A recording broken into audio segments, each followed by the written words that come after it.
कहवा से आवे चंदा माँ माता चटे की तरैया हो। कहवा से आवे चंदा माँ माता चटे की तरैया हो। सखियाँ कहवा से आवे अवसानी मैया हाथे नारियल लीहे हो।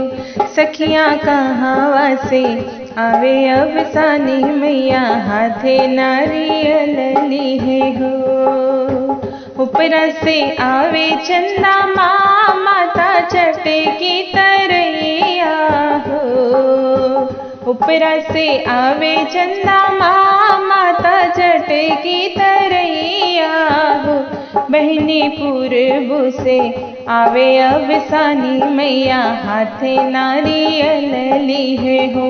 बहनी पूर्व से आवे अवसानी मैया हाथे नारियल लीहे हो। कहवा बैठाओ चंदा माँ माता चटे की तरैया हो।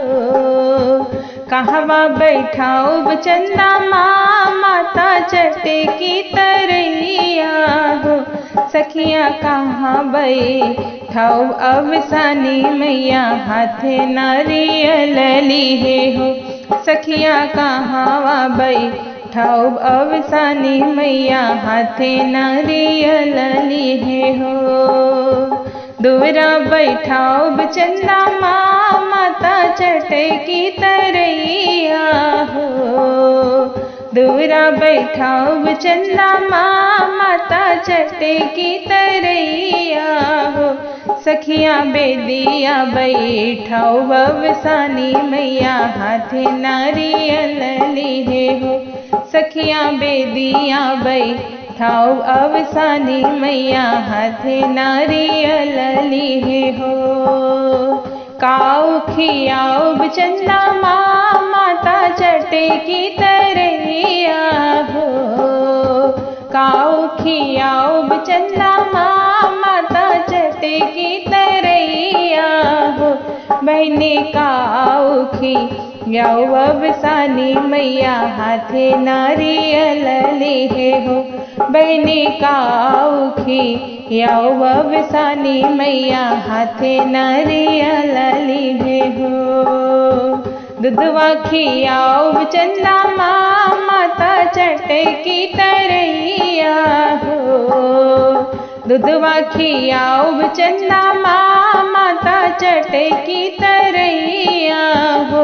बहनी लाई गुड़ खियाओ अवसानी मैया हाथे नारियल लीहे हो। बहनी लाई गुड़ खियाओ अवसानी मैया हाथे नारियल लीहे हो। काऊ मांगो चंदा माँ माता चटे की तरैया हो। काऊ मांगो चंदा माँ माता चटे की तरैया हो। बहनी काऊ जे मांगो अवसानी मैया हाथे नारियल लीहे हो। बहनी काऊ जे मांगो अवसानी मैया हाथे नारियल लीहे हो। पुतवा में मांगो चंदा माँ माता चटे की तरैया हो। पुतवा में मांगो चंदा माँ माता चटे की तरैया हो। बहनी धेरिया में मांगो अवसानी मैया हाथे नारियल लीहे हो। बहनी धेरिया मांगो अवसानी मैया हाथे नारियल लीहे हो।